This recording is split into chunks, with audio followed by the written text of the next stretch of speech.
Hey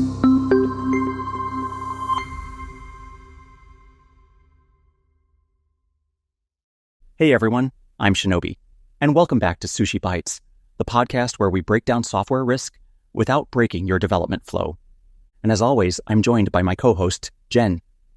Hey everyone, great to be here. And great to be recording our second episode of Season 2. Well, for a long time, software composition analysis had one job: find open source packages in our application and call out unfriendly licenses and known vulnerabilities. And it did that job really well. But software didn't stand still. AI started writing code. Developers started contributing upstream, and regulators started paying attention. So today we're asking a bigger question. Is your SCA investment still pulling its weight? To help us answer that, we're joined by Aaron Branson, author of the 2026 Outlook for Software Composition Analysis. Think bigger and expect more from your investment. Aaron, welcome to the show. Thanks, Shinobi. Congrats to you and Jen on kicking off the new season. I listened to that last episode about the CRA deadlines, really helpful in breaking through the clutter on that topic.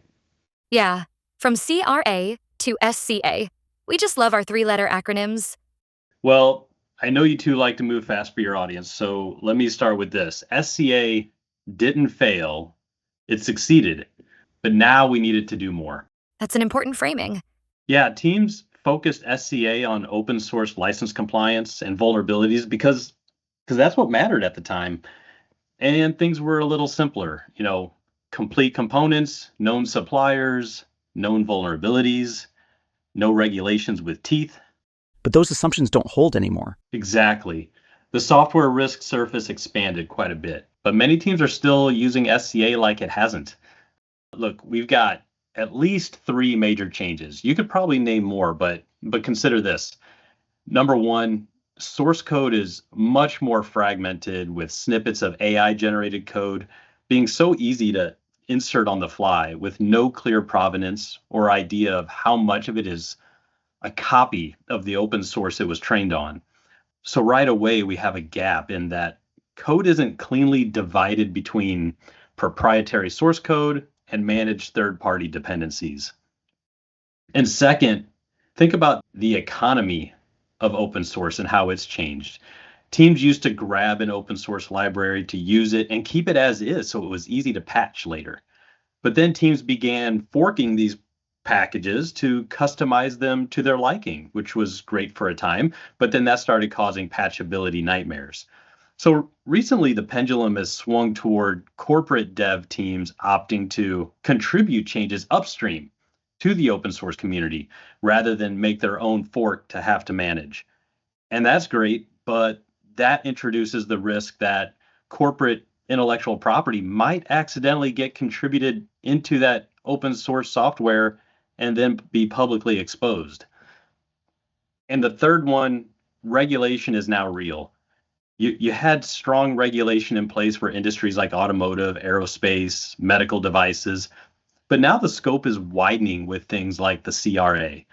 Software teams are trying to figure out how to wrangle SBOMs from all of their suppliers and consolidate that with their own SBOMs so that their product has a cohesive and coherent bill of materials for regulatory obligations. Wow, a lot has changed. So let's start with the impact of AI-generated code. Because now we're not importing libraries, we're pasting snippets with no metadata on provenance. That's right. AI tools generate code fragments that may reuse open source available, or something in between. Who knows? Which breaks the idea of neat component-level scanning. Completely. AI introduces fragment-level risk, sometimes just a few lines, but those lines still carry legal or security implications. Unfortunately, there's no simple universal rule like X lines of code is a copyright infringement. It's just up to the legal teams to figure out on a case-by-case basis. And sometimes the temptation is to crank sensitivity to 11.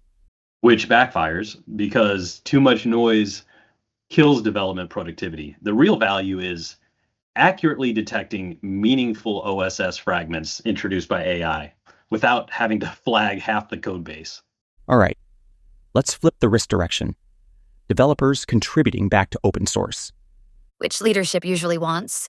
Yep, it improves maintainability. It gives developers the chance to be part of a community also. But it also creates outbound risk. Internal company-owned code accidentally pushed to public repos? Exactly. Most teams use SCA to scan what comes into their code base, but almost nobody scans what goes out. And once it's public, there's no undo. Yeah, once it's out, there's no telling where it'll end up. Scanning developer contributions before submissions lets teams contribute safely without putting legal into damage control mode. Okay, now let's talk regulation, specifically the EU CRA. Because this isn't a checkbox exercise anymore. We learned in the last episode there are real milestones for enforcement coming up. Yep, the CRA mandates SBOMs explicitly, vulnerability handling, and supplier accountability.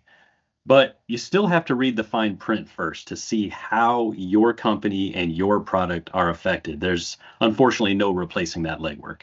And most software, especially physical products with embedded software, rely on a long chain of suppliers. Think automotive. How many suppliers and suppliers are involved? Exactly. You're asking for and hopefully getting SBOMs from all of your suppliers and contractors, but trusting them blindly is really risky. But how can you even begin to review these? Manual validation doesn't scale. Not at all. SCA should ingest, consolidate, and validate SBOMs automatically, cross-checking supplier claims against real intelligence about software components. And I'd say there are actually two levels of that. What I'll intentionally call, quote, validation, meaning is this SBOM a properly formatted SPDX or CycloneDX file with all the metadata fields expected for my industry requirements? That's step one. Second, that's what I would call verification, meaning that's great that it's valid, but is it correct? Does it have the most accurate and up-to-date provenance, license, copyright, and vulnerability info related to the components it claims to have? That's another layer to expect from your SCA tooling. So it seems in the past, compliance was allowed to be reactive. If needed, the team would cobble together an SBOM when requested. But now supply chains are so deep and regulators are asking. So compliance has to figure out how to be continuous. That's right. Yep, from reactive to proactive. And it's just not practical without automation from your SCA tooling. Nice. So let's land this. If companies think bigger, like you suggest in your article, what should they expect from SCA? I'd point to three things. So first, accurate detection of OSS fragments introduced by AI without an explosion of noise. That's the way software development is going. And second, scan developer contributions before they go upstream to prevent IP leakage. Teams want to get away from managing their own forks, and that's smart. But put the guardrails in place for your engineers to contribute upstream safely.